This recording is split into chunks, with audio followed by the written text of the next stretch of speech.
Le foyer, le plus beau reflet du ciel. Le foyer devrait correspondre à tout ce que ce mot implique.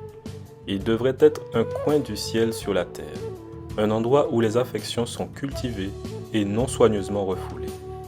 Notre bonheur dépend de cette culture réciproque de l'amour, de la sympathie et de la vraie courtoisie. La plus belle illustration du ciel est un foyer dirigé par l'Esprit du Seigneur. Lorsque la volonté de Dieu s'accomplira, le mari et la femme auront du respect l'un pour l'autre et cultiveront l'amour et la confiance.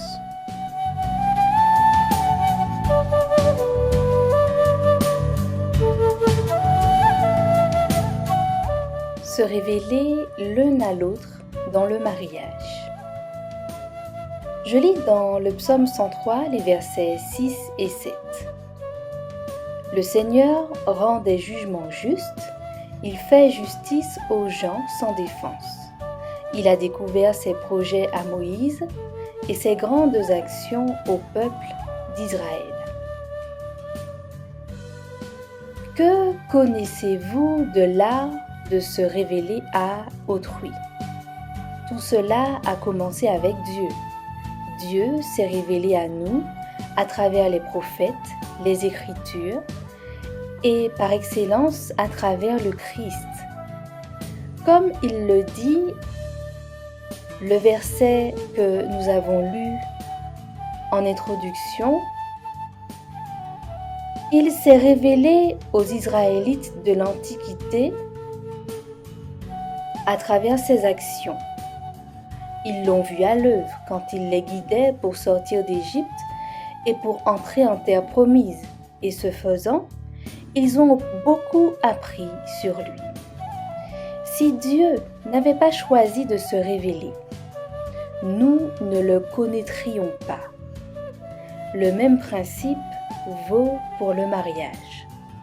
Savoir se révéler nous amène à connaître les idées, les aspirations, les frustrations et les joies de chacun.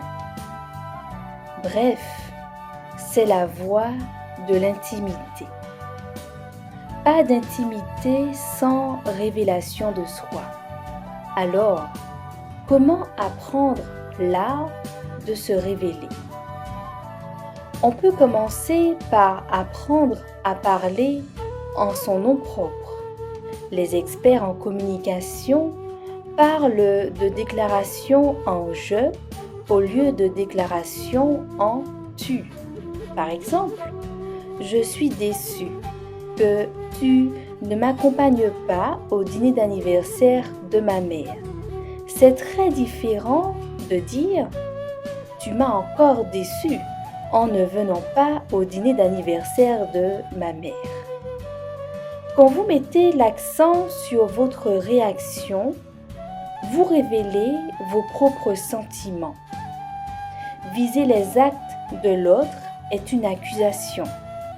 Les affirmations en tu favorisent les querelles.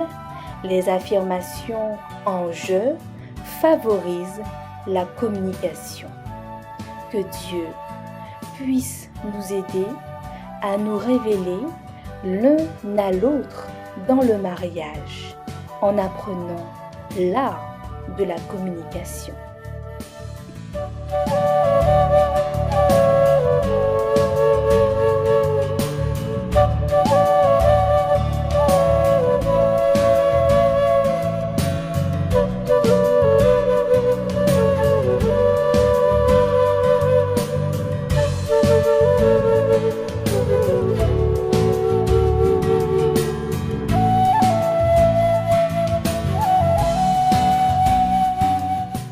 Marie, aimez vos femmes, comme Christ a aimé l'Église, et s'est livré lui-même pour elle, afin de la sanctifier par la parole, après l'avoir purifiée par le baptême d'eau, afin de faire paraître devant lui cette Église glorieuse, sans tache, ni ride, ni rien de semblable, mais sainte et irrépréhensible.